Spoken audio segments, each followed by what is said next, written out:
Hey, welcome in. You're listening to the daily version of the Cortland Economics Report. I'm Al Cortland. Appreciate you joining me. This particular audio for today, June 23rd, is being produced exclusively for my friends at Kitco.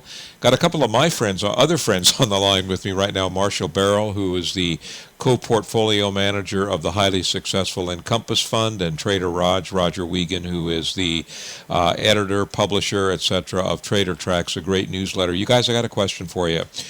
Today, Thursday, gold is down significantly. I got up this morning, it was down $30 as we're recording right now.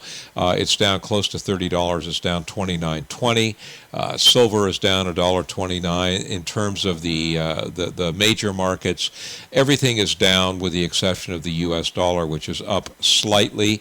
My personal opinion on all of this is I think that precious metals are down, and the markets are down right now. The general markets are down right now because of Bernanke's speech yesterday.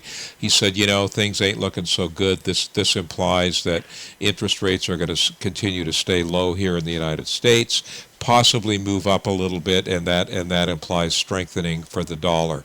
I think this is a really short-term situation. What do you guys think? And Marshall, let's start with you first, buddy. Well, I think it's definitely a short-term situation. Is definitely more of a trader reaction in our view than a longer-term investor reaction. I think you're right. The dollar's up, although not greatly, but the dollar's up. So most everything else is down. I think, yes, it's Bernanke. It's also the fact they're going to release 60 million barrels of oil over the next 30 days.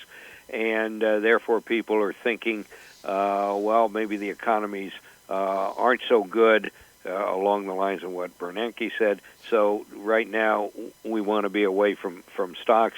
We want to be away from the metals. We want to be away from everything. And we want to stay in the U.S. dollar. Boy, is that a mistake. Trader Raj, what do you think, buddy?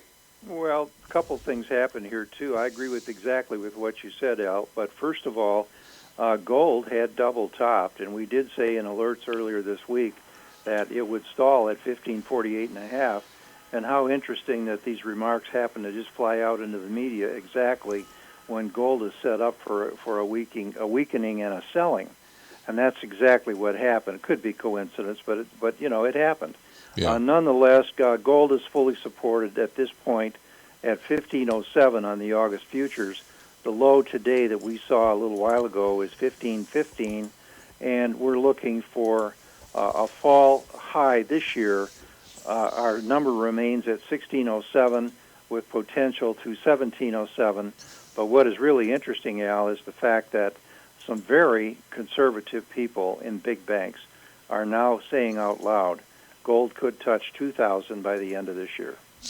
I got to tell you, I'm hearing that from an awful lot of people. I think it could. I think now is very definitely a time for cooler heads to prevail. Keep your powder dry. There you have it. We're going to be back with you guys tomorrow here at Kitco.